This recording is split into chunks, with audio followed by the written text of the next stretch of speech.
cooperation. I propose a comprehensive review of the foreign exchange management non-debt instruments rules to create a more contemporary, user-friendly framework for foreign investments consistent with India's evolving economic priorities. Corporate bond market. I propose to introduce a market-making framework with suitable access to funds and derivatives on corporate bond indices. I also propose to introduce total return swaps on corporate bonds. Municipal bonds. To encourage the issuance of municipal bonds of higher value by larger cities, I propose an incentive of 100 crore rupees for a single bond issuance. 100 crore rupees for a single bond issuance of more than 1,000 crore. The current scheme under Amrit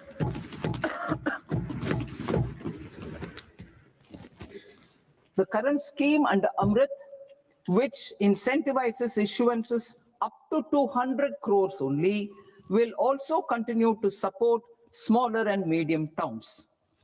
That will also continue to support the smaller and medium towns. Ease of doing business. Individual persons resident outside India, PROI, will be permitted to invest in equity instruments of listed Indian companies through the portfolio investment scheme. It is also proposed to increase the investment limit for an individual PROI under the scheme from 5% to 10%, with an overall investment limit for all individual PROIs to 24% from the current 10%. Emerging technologies including AI. 21st century is technology-driven. Adoption of technology is for the benefit of all people. Farmers in the field, women in STEM, youth keen to upskill, and Divyangjan to access newer opportunities. The government has taken several steps to support new technologies through AI Mission, National Quantum Mission, Anusandhan National Research Fund, and Research and Development and Innovation Fund. Our second kartavya is to fulfill aspirations and build capacities. Close to 25 crore individuals have come out of multi-dimensional poverty through a decade of our government's sustained and reform-oriented efforts.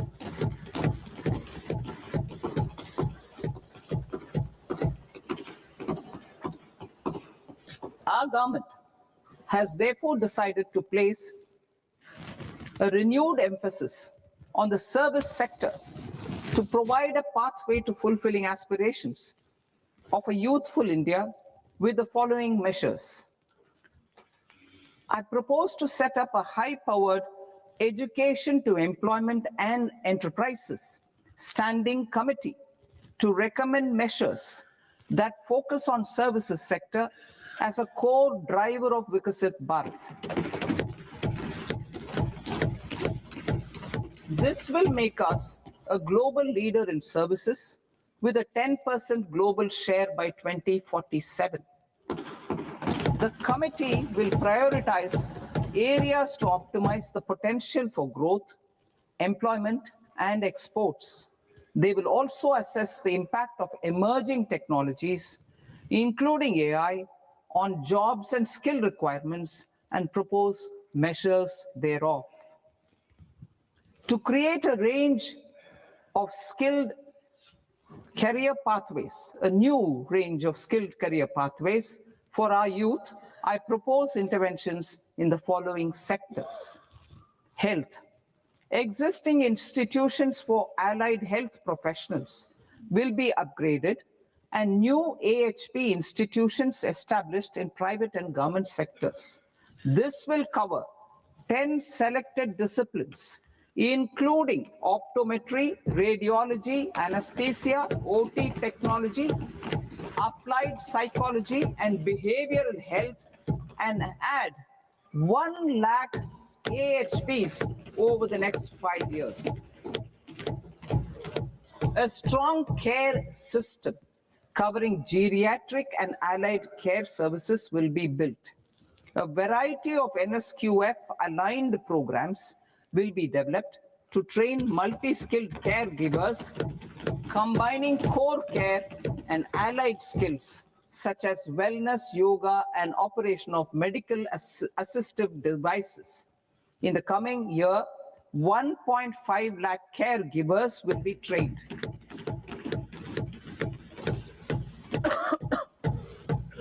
Hubs for medical value tourism.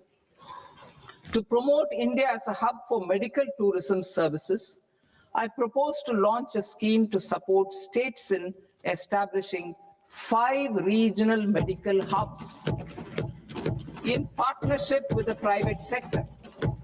These hubs will serve as integrated healthcare complexes that combine medical, educational, and research facilities. They will have Ayush centers, medical value tourism facilitation centers, and infrastructure for diagnostics, post-care, and rehabilitation. These hubs will provide diverse opportunities, job opportunities for health professionals, including doctors and AHPs. Ancient Indian yoga, already respected in several parts of the world, was given a mass global recognition when Honorable Prime Minister took it to the UN. Post-COVID, Ayurveda gained a similar global acceptance and recognition. Exporting quality Ayurveda products helps farmers who grow the herbs and youth who process the products. To meet growing global demand, a few more steps are being taken. I propose to, 1, set up 3 new All India Institutes of Ayurveda. 2, upgrade Ayush pharmacies and drug testing labs for higher standards of certification ecosystem and make available more skilled personnel. 3, upgrade the WHO Global Traditional Medicine Center in Jamnagar to bolster evidence-based research, training, and awareness for traditional medicine. Animal husbandry. Livestock contributes to close to 16% of farm income, including of poor and marginal households. To scale up availability of veterinary professionals by more than 20,000, I propose to roll out a loan-linked capital subsidy support scheme for establishment of veterinary and para-veterinary colleges, veterinary hospitals, diagnostic laboratories, and breeding facilities in private sector. Collaboration between Indian and foreign institutions will also be facilitated. Orange economy. India's animation, visual effects, gaming, and comics sector, AVGC sector, is a growing industry projected to require 2 million professionals by 2030. I propose to support the Indian Institute of Creative Technologies, Mumbai, in setting up AVGC content creator labs in 15,000 secondary schools all over the country and 500 colleges. The Indian design industry is expanding rapidly, and yet there is a shortage of Indian designers. I propose to establish, through Challenge Route, a new National Institute of Design to boost design education and development in the eastern region of India. Education. Our government will support states through Challenge Route in creating 5 university townships in the vicinity of major industrial and logistics corridors.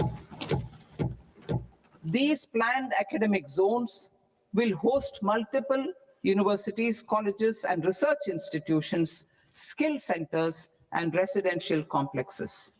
In higher education, STEM institutions, prolonged hours of study and laboratory work pose some challenges for girl students. Through VGF, viability gap funding and capital support, one girls' hostel will be established in every district.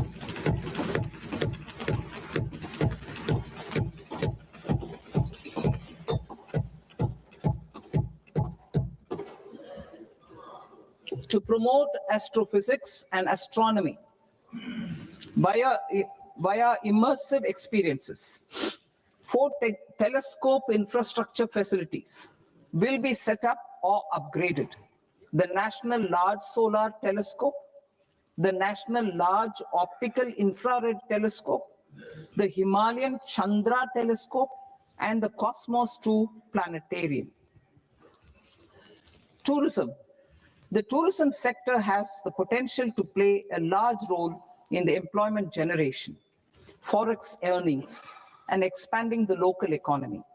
I propose to set up a National Institute of Hospitality by upgrading the existing National Council for Hotel Management and Catering Technology.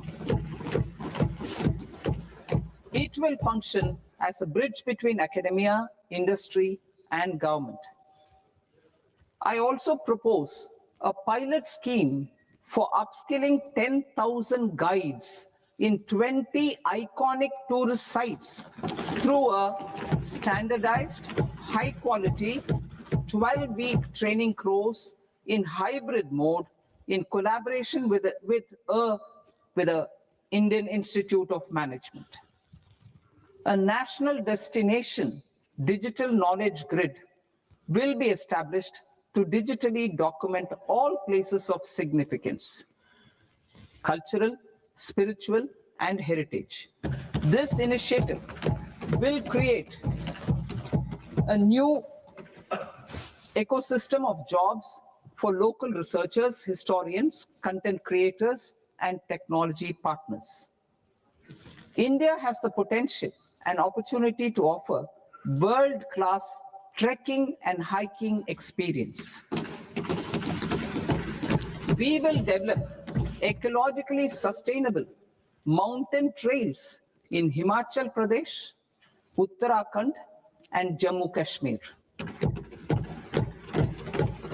Also in Araku Valley in the Eastern Ghats and Podigai Malai in the Western Ghats. Turtle trails along key nesting sites in the coastal areas of Odisha, Karnataka, and Kerala. And 3 bird watching trails along the Pulikat Lake in Andhra Pradesh, Tamil Nadu. It's on the border. Under the visionary leadership of Honorable Prime Minister, we established the International Big Cat Alliance in 2024. This year, India is hosting the first ever Global Big Cat Summit, where heads of governments and ministers from 95 range countries will deliberate on collective strategies for conservation. Heritage and culture tourism. I propose to develop 15 archaeological sites, including Lothal, Dolavira, Rakigadi, Adichanallur, Saranath, Hastinapur, and Leh Palace into vibrant experiential cultural destinations. Excavated landscapes will be open to the public through curated walkways. Immersive storytelling skills and technologies will be introduced to help conservation labs, interpretation centers, and guides. The sports sector provides multiple means of employment, skilling, and job opportunities.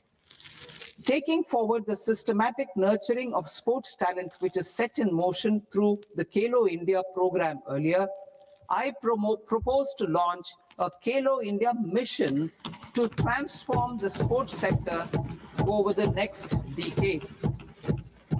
The mission will facilitate an integrated talent development pathway supported by training centers, which are foundational, intermediate, and elite levels. B, systematic development of coaches and support staff. C, integration of sports science and technology. D, competitions and leagues to promote sports culture and provide platforms. And E, development of sports infrastructure for training and competition. Our third Kartavya aligns with our vision of Sabka Saath, Sabka Vikas towards Vikasit Bharat. This requires targeted efforts for 1, increasing farmer incomes through productivity enhancement and entrepreneurship, with special attention to small and marginal farmers. B, empowering Divyangjan through access to livelihood opportunities, training, and high-quality assistive devices. C, empowering the vulnerable to access mental health and trauma care. D, focus on the Purvodaya states and the Northeast region to accelerate development and employment opportunities. Fisheries. We will undertake initiatives for integrated development of 500 reservoirs and Amrit Sarovars. 2, strengthen the fisheries value chain in coastal areas and enable market linkages involving startups and women-led groups together with fish farmer producer organizations. Animal husbandry. To provide quality employment opportunities in rural and peri-urban areas, we will support the animal husbandry sector in entrepreneurship development through A, credit-linked subsidy program, B, scaling up and modernization of livestock enterprises, C, enhanced creation of livestock, dairy, and poultry, enhanced creation of livestock, dairy, and poultry-focused integrated value chains, and D, encourage creation of livestock farmer producer organizations.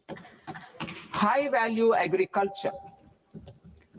To diversify farm outputs, increase productivity, enhance farmers' incomes, and create new employment opportunities, we will support high-value crops such as coconut, sandalwood, cocoa, cashew in the coastal areas, agar trees in Northeast, and nuts such as almonds, walnuts, and pine nuts in our hilly regions. These, all of them, will be supported. India is the world's largest producer of coconuts. About 30 million people, including nearly 10 million farmers, depend on coconuts for their livelihood. To further enhance competitiveness in coconut production, I propose a coconut promotion scheme to increase production and enhance productivity through various interventions, including replacing and non-productive trees with new saplings or plants or varieties in major coconut growing states. A dedicated program is proposed for Indian cashew and cocoa to make India self-reliant in raw cashew and coconut production and processing, enhance export competitiveness, and transform Indian cashew and Indian cocoa into premium global brands by 2030. Sandalwood. Sandalwood is closely linked to India's social and cultural heritage. Our government will partner with state governments to promote focused cultivation and post-harvest processing to restore the glory of the Indian sandalwood ecosystem, to rejuvenate old, low-yielding orchards, and expand high-density cultivation of walnuts, almonds, and pine nuts we will support a dedicated program to enhance farmer incomes and in bringing value addition by engaging youth. Bharat Vistar, that is virtually integrated system to access agricultural resources.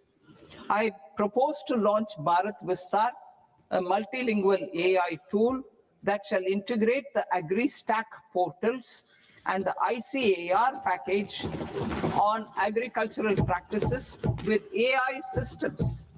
This will enhance farm productivity, enable better decisions for farmers, and reduce risk by providing customized advisory support. She Marts for rural women-led enterprises. Building on the success of Lakpati Didi program, I propose to help women take the next step from credit-linked livelihoods to being owners of enterprises. Self-help entrepreneur, She Marts will be set up as community-owned retail outlets within the cluster-level federations through enhanced and innovative financing instruments. Empowering Divyangjan. Divyangjan Kaushal Yojana. Information technology, AVGC sectors, hospitality and food and beverages sectors often offer task-oriented and process-driven roles which are suitable for Divyangjan. We will ensure dignified livelihood opportunities through industry-relevant and customized training specific to each Divyangjan group. Divyang Sahara Yojana. Timely access to high-quality assistive devices for all eligible Divyangjan is a fundamental need. I propose to, 1, support the Artificial Limbs Manufacturing Corporation of India, Alimco, to set up and to scale up production of assistive devices, invest in R&D and AI integration, strengthen PM Divyasha Kendras, and support setting up of assistive technology marts as modern retail style centers where Divyangjan and senior citizens can see, try, and purchase assistive products. Reaffirming our commitment to mental health and trauma care. There are no national institutes for mental health care in North India. We will therefore set up a NIMHANS 2 and also upgrade national mental health institutes in Ranchi and in Tezpur as regional apex institutions. Emergencies expose families, particularly the poor and vulnerable, to unexpected expenditure. We will strengthen and increase these capacities by 50% in district hospitals by establishing emergency and trauma care centers. Focus on Purvodaya states and northeastern regions. Purvodaya. I propose the development of an integrated East Coast industrial corridor with a well-connected node at Durgapur, creation of 5 tourism destinations in 5 Purvodaya states, and the provision of 4,000 e-buses. Buddhist sites in northeastern region. The northeastern region is a civilizational confluence of Theravada and Mahayana or Vajrayana traditions. I propose to launch a scheme for development of Buddhist circuits in Arunachal Pradesh, Sikkim, Assam, Manipur, Mizoram, and Tripura. The scheme will cover preservation of temples and monasteries, pilgrimage interpretation centers, connectivity, and pilgrim amenities. 16th Finance Commission. On 17th November 2025, the 16th Finance Commission submitted its report to the President. As mandated under Article 281 of the Constitution, the government is to lay the report along with the explanatory memorandum on the action taken report on the recommendations of the Commission in Parliament, which, Sir, Honourable Speaker, you've allowed me to do at the commencement of this session. The government has accepted the recommendation of the Commission to retain the vertical share of devolution at 41%.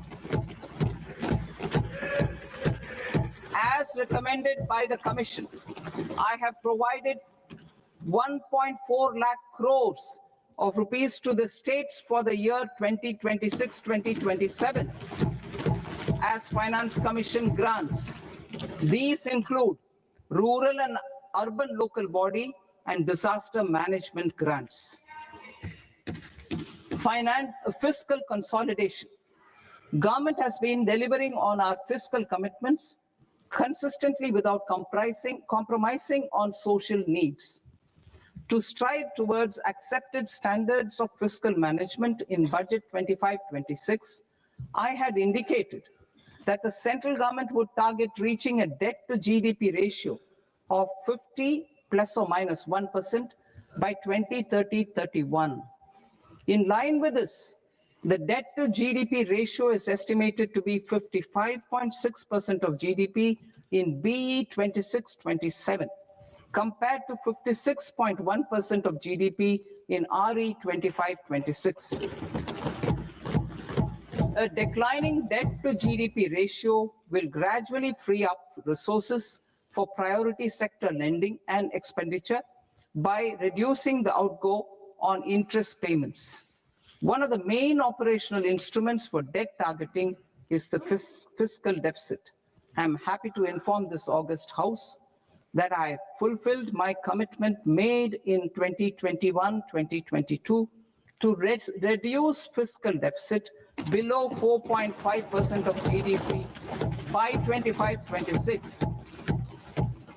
In RE 25-26, the fiscal deficit has been estimated at par with BE of 2025-26 at 4.4% of GDP. In line with the new fiscal prudence path of debt consolidation, the fiscal deficit in BE 26-27 is estimated to be 4.3% of the GDP.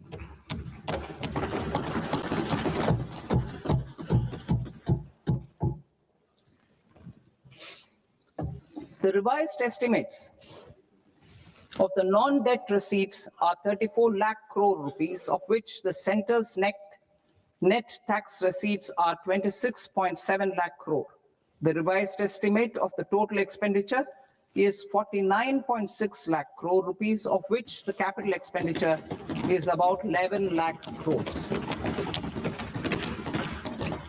Budget estimates 2026 to 2027. Coming to 26-27, the non-debt receipts and the total expenditure are estimated as 36.5 lakh crore and 53.5 lakh crore respectively. The centre's net tax receipts are estimated at 28.7 lakh crore rupees. To finance the fiscal deficit, the net market borrowings from dated securities are estimated at 11.7 lakh crore rupees. The balance financing is expected to come from small savings and other sources. The gross market borrowings are estimated at 17.2 lakh crore rupees. I'll now move to Part B. Part B, direct taxes.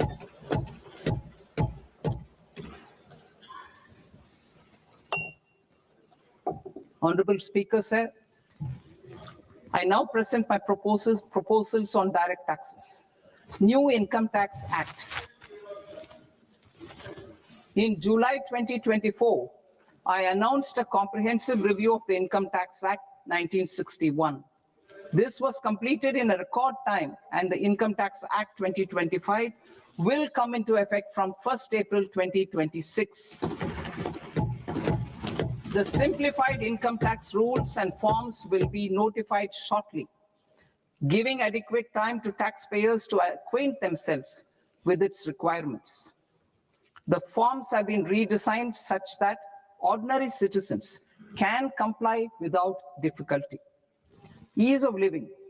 I propose that any interest awarded by the Motor Accident Claims Tribunal to a natural person will be exempt from income tax, and any TDS on this account will be done away with.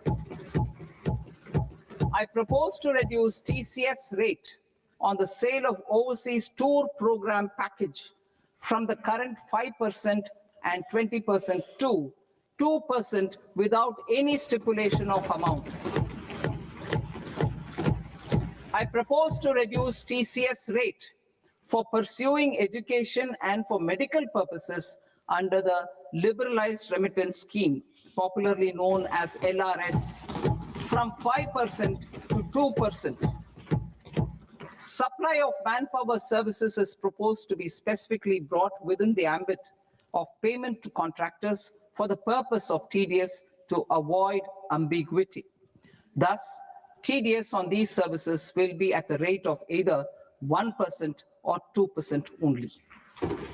I propose a scheme for small taxpayers, wherein a rule-based automated process will enable obtaining a lower or nil deduction certificate instead of filing an application with the assessing officer.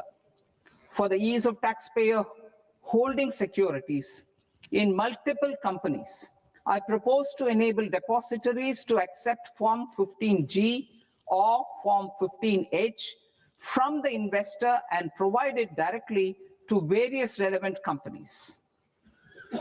I propose to extend time available for revising returns from 31st December to up to 31st March with the payment of a nominal fee. I also propose to stagger the timeline for filing of tax returns.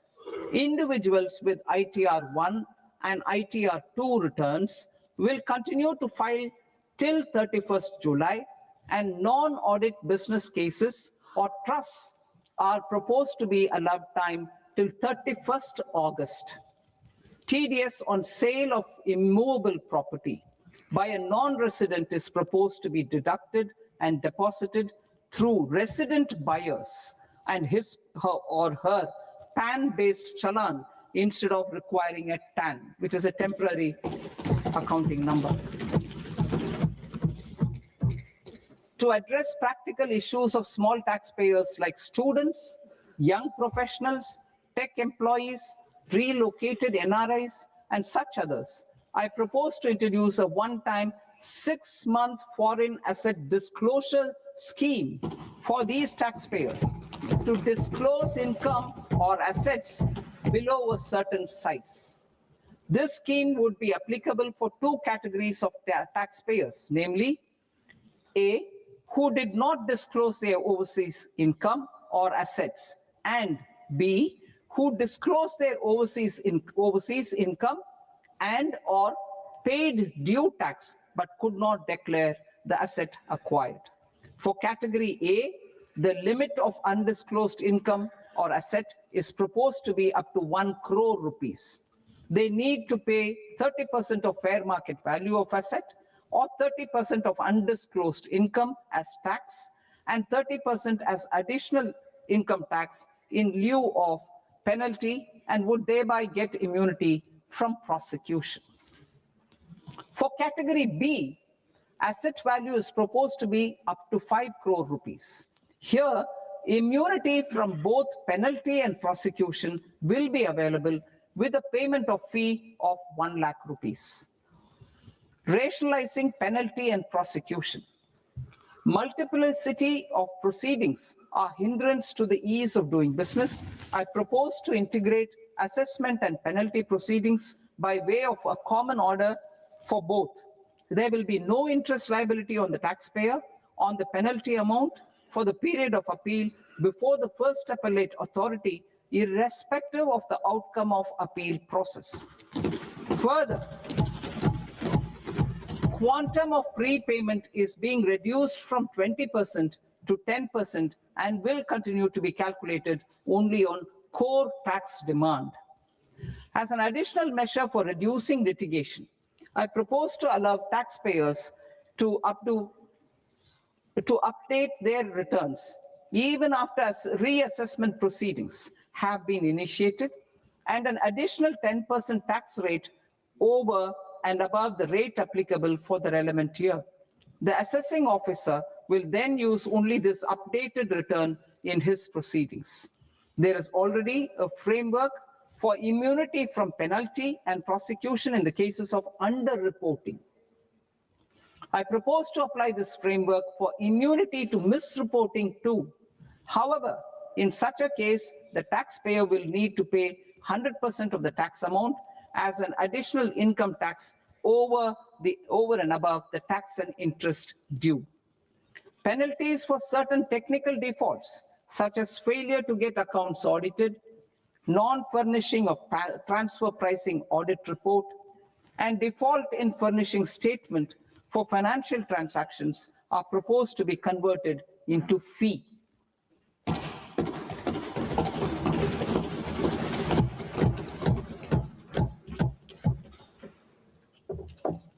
I propose to rationalize prosecution framework under Income Tax Act while maintaining a careful balance for deterrence in some serious offense. Non-production of books of account and documents and requirement of TDS payment where payment is made in kind are being decriminalized.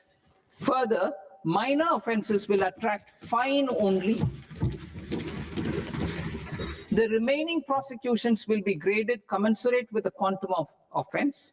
They will entail only simple imprisonment with maximum imprisonment reduced to 2 years and power to courts to convert even those into fines. There is no penalty. There's no penalty presently for non-disclosure of non-immovable foreign assets with aggregate value less than 20 lakh rupees. I propose to also provide them with immunity from prosecution with retrospective effect from 1/10/2024.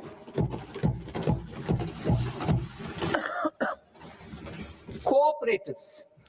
Deduction is already allowed to a primary cooperative society engaged in supplying milk, oilseeds, fruits or vegetables raised or grown by its members. I propose to extend this deduction to also include supply of cattle feed and cotton seed produced by its members. I propose to allow inter-cooperative society dividend income as deduction under the new tax regime to the extent it is further distributed to its members. I further propose to allow exemption for a period of 3 years to dividend income received by a notified national cooperative federation on their investments made in companies up to 31/1/2026. This exemption would be allowed only for dividends further distributed to its member cooperatives. Supporting IT sector as India's growth engine. India is a global leader in software development services, IT-enabled services, knowledge process outsourcing services, and contract R&D services relating to software development. These businesses and their segments are quite interconnected with each other.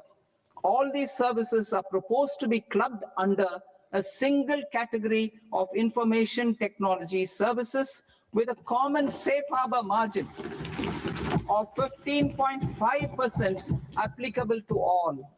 The threshold for availing safe harbor for IT services is being enhanced substantially from 300 crore rupees to 2,000 crore rupees. Safe harbor for IT services shall be approved by an automated rule-driven process without any need for tax officer to examine and accept the application. Once applied by an IT services company, the same safe harbor can be continued for a period of 5 years at a stretch at its choice. For IT services companies who want to conclude advanced pricing agreement, APA, I propose to fast-track unilateral APA process for IT services and endeavor to conclude it within a period of 2 years. The period of 2 years can be extended by a further period of 6 months on taxpayer. I propose the entity entering attracting global business and investment, recognizing the need to enable critical infrastructure and boost investment in data centers. I propose to provide tax holiday till 2047 to any foreign company that provides cloud services to customers globally by using data center services from India. It will, however, need to provide services to Indian customers through an Indian reseller entity. I also propose to provide a safe harbor of 15% on cost in case the company providing data center services from India is a related entity.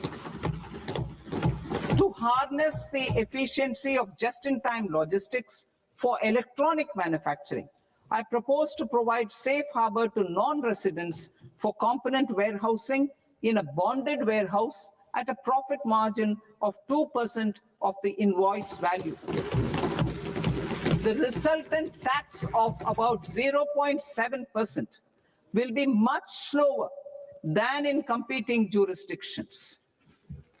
To provide fillip to toll manufacturing in India, I propose to provide exemption from income tax for 5 years to any non-resident who provides capital goods, equipment, or tooling to any toll manufacturer in a bonded zone. To encourage vast pool of global talent to work in India for a longer period of time, I propose to provide exemption to global, non-India sourced income of a non-resident expert for a stay period of 5 years under notified schemes. I propose to provide exemption from minimum alternate tax, the MAT, to all non-residents who pay tax on presumptive basis. Tax administration. I propose to constitute a joint committee of Ministry of Corporate Affairs and Central Board of Direct Taxes for incorporating the requirements of income computation and disclosure standards, the ICDS, in the Indian Accounting Standards, IND AS itself.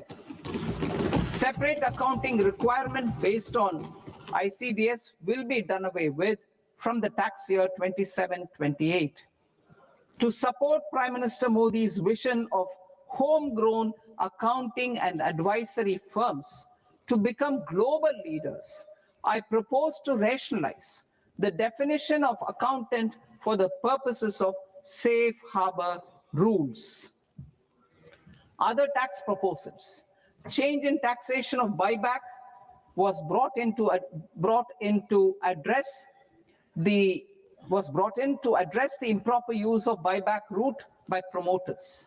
In the interest of minority shareholders, I propose to tax buyback for all types of shareholders as capital gains. However, to disincentivize misuse of tax arbitrage, promoters will pay an additional buyback tax. This will make effective tax 22% for corporate promoters. For non-corporate promoters, the effective tax will be 30%. TCS rate for sellers of specific goods, namely alcoholic liquor, scrap, and minerals, will be rationalized to 2%, and that on tendu leaves will be reduced from 5% to 2%. I propose to raise the STT on futures to 0.05% from the present 0.02%. STT on options premium and exercise of options are both proposed to be raised to 0.15% 0.15% from the present rate of 0.1% and 0.125% respectively.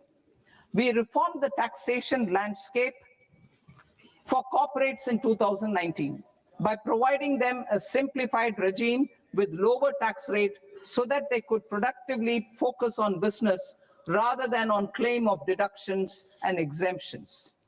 To encourage companies to shift to the new regime, set off of brought forward MAT credit, minimum alternate tax credit, is proposed to be allowed to companies only in the new regime.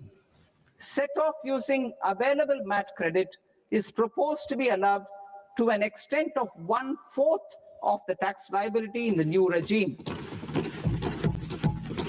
MAT is proposed to be made final tax, so there will be no further credit accumulation from 1st April 2026. In line with this change, the rate of final tax is being reduced to 14% from the current MAT rate of 15%. The brought forward MAT credit of taxpayers accumulated till 30th March 2026 will continue to be available to them for set off as above. Indirect taxes. I shall now take up proposals related to indirect taxes. My proposals for customs and central excise aim to further simplify the tariff structure, support domestic manufacturing, promote export competitiveness, and correct inversion in duty. To continue weeding out long continuing customs duty exemptions, I propose to remove certain exemptions on items which are being manufactured in India or where the imports are negligible. Similarly, to further simplify the process of ascertaining the rate of duty applicable on a particular item, I propose to incorporate certain effective rates in various customs notifications to the tariff schedule itself. I shall now take up sector-specific proposals. Promotion of exports of marine, leather, and textile products. I propose to increase the limit for duty-free imports of specified inputs used for processing seafoods for export from the current 1% to 3% of FOB value of the previous year's export turnover. I also propose to allow duty-free imports of specified inputs, which is currently available for exports of leather or synthetic footwear, to exports of shoe uppers as well. I propose to extend the time period for export of final product from the existing 6 months to 1 year for exporters of leather or textile garments, leather or synthetic footwear, and other leather products. Energy transition and security. I propose to extend the basic customs duty exemption given to capital goods used for manufacturing lithium-ion cells for batteries to those used for manufacturing lithium-ion cells for battery energy storage systems also. I propose to exempt basic customs duty on import of sodium antimonate for use in manufacture of solar glass. Nuclear power. I propose to extend the existing basic customs duty exemption on imports of goods required for nuclear power projects till the year 2035 and expand it for all nuclear plants irrespective of their capacity. Critical minerals. It is proposed to provide basic customs duty exemption to the import of capital goods required for the processing of critical minerals in India. Biogas blended CNG. I propose to exclude the entire value of biogas while calculating the central excise duty payable on biogas blended CNG. Civil and defense aviation. I propose to exempt basic customs duty on components and parts required for the manufacture of civilian training and other aircrafts. It is proposed to exempt basic customs duty on raw materials imported for the manufacture of parts of aircraft to be used in maintenance, repair, or overall requirements by units in the defense sector. Electronics.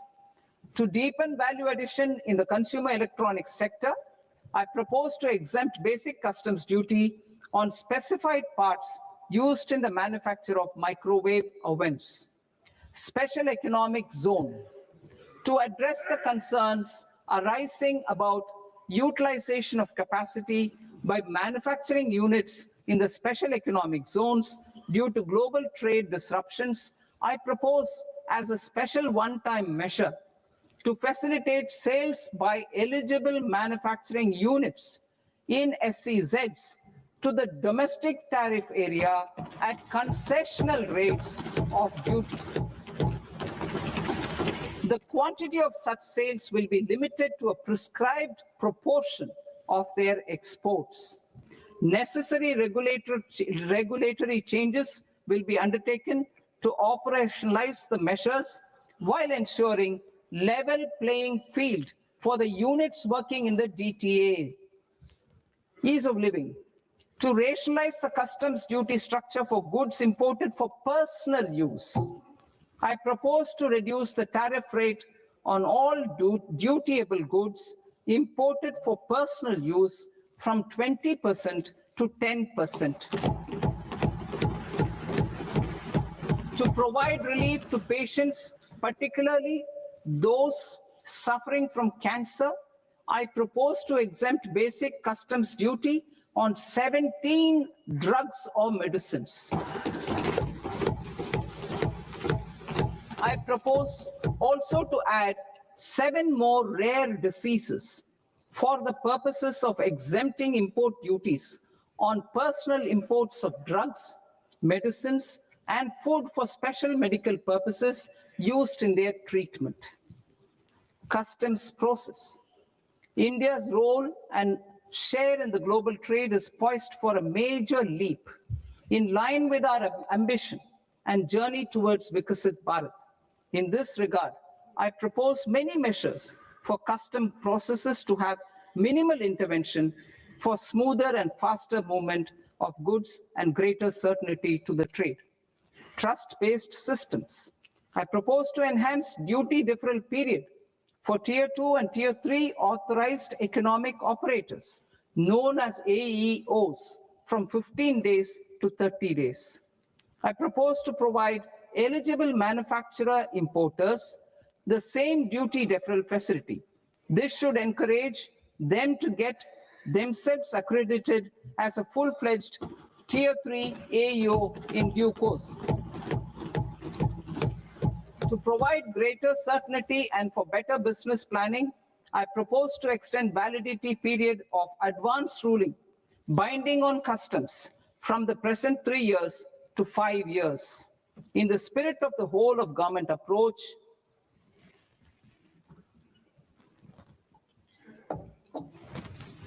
government agencies will be encouraged to leverage AEO accreditation for preferential treatment in clearing their cargo.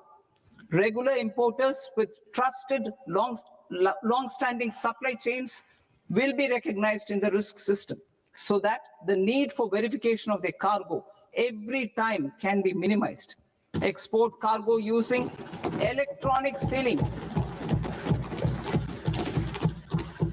Export cargo using electronic sealing will be provided through clearance from the factory premises to the ship. For import of goods not needing any compliance, filing of bill of entry by a trusted importer and arrival of goods will automatically notify customs for completing their clearance formalities. This will enable goods to be released immediately on arrival. The customs warehouse framework will be transformed into a warehouse operator-centric system with a self-declarations, electronic tracking, and risk-based audit. These reforms will move away from the current system of officer-dependent approvals and reduce transaction delays and compliance costs. Ease of doing business. Approvals required for cargo clearance from various government agencies will be seamlessly processed through a single and interconnected digital window by the end of the financial year. Processes involved in clearance of food, drugs, plant, and animal and wildlife products, accounting for about 70% of interdicted cargo, will be operationalized on this system by April 2026 itself. For goods not having any compliance requirement, clearance will be done by customs immediately after online registration is completed by the importer, subject to the payment of duty. Customs integrated system will be rolled out in 2 years as a single integrated and scalable platform for all customs processes. Utilization of non-intrusive scanning with advanced imaging and AI technology for risk assessment will be expanded in a phased manner with the objective to scan every container across all the major ports. New export opportunities to support Indian fishermen to fully harness the economic value of marine resources beyond our territorial waters. The following measures will be taken. A, fish catch by an Indian fishing vessel in exclusive economic zone or on the high seas will be made free of duty. Landing of such fish on foreign port will be treated as export of goods.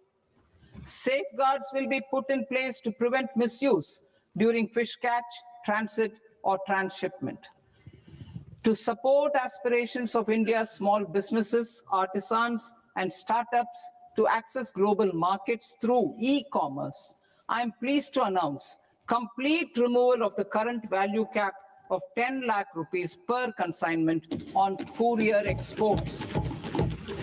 In addition, handling of rejected and returned consignments will be improved with effective use of technology for identifying such consignments. I propose to revise provisions governing baggage clearance during international travel to address genuine concerns of passengers. The revised rules will enhance duty-free allowances in line with the present-day travel realities and provide clarity in temporary carriage of goods brought in or taken out. There are honest taxpayers who are willing to settle disputes by paying all their dues, but they get deterred due to negative connotation associated with penalty. They will now be able to close cases by paying an additional amount in lieu of penalty. Honorable Speaker, sir, with this, I commend the budget to this august House. Jai Hind.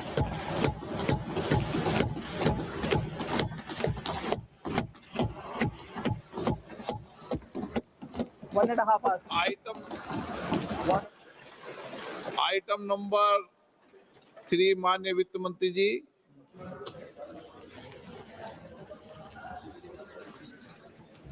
Item number 2, sir. 3. Sir, with your permission, I rise to lay on the table of the following statements under Section 3(1) of the Fiscal Responsibility and Budget Management Act of 2003. Medium-term fiscal policy cum fiscal policy strategy statement and macroeconomic framework statement. Item number 4 माननीय वित्त मंत्री जी। Sir, with your permission, I move for leave to introduce the Finance Bill 2026. प्रश्न ये कि विधेयक को पुनर्स्थापित करने की अनुमति प्रदान की जाए।